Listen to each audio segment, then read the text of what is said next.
I was on this beach and I was journaling to God. And I was like, how do I find you in a place where it doesn't seem like you exist?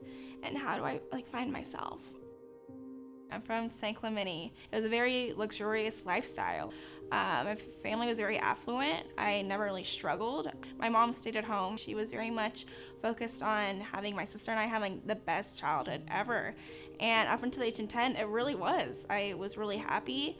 I had everything like a kid wanted. Every Sunday, my dad and I, we'd have like Ashley and Dad Day. We always ended at Baskin Robbins. Until something's taken away, you really don't know what you have. Yeah, it was actually on a Dad and Ashley Sunday. We were supposed to do something, and he and my mom were talking on the couch. And I come in, I'm just so frustrated. I'm like, Dad, let's go. And my mom's just like bawling on the couch. I didn't know what was wrong until my dad brought my sister and I inside the house, and he said that like he was leaving. It was something unimaginable to me. Like, my mom told me that when I was younger that she and my father would never get divorced.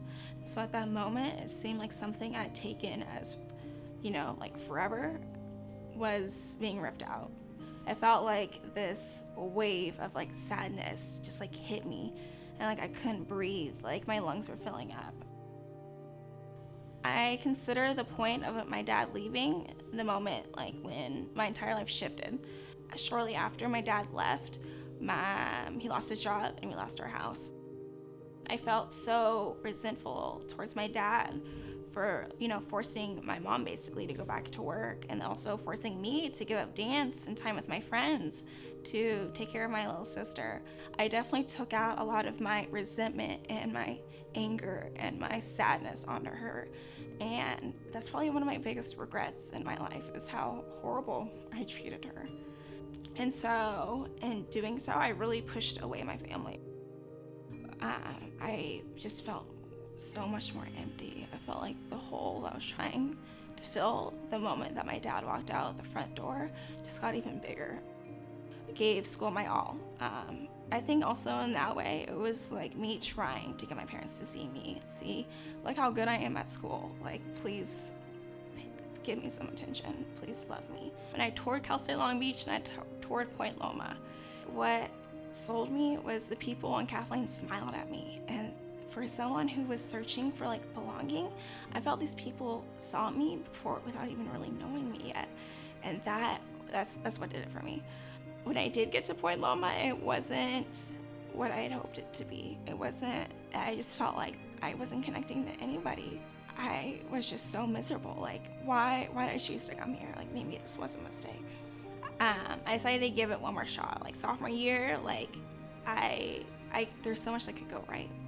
And someone in my class, actually one of my first friends I ever made at Point Loma, she pulled me aside and she says, like, hey, I think that God's calling on me to disciple you.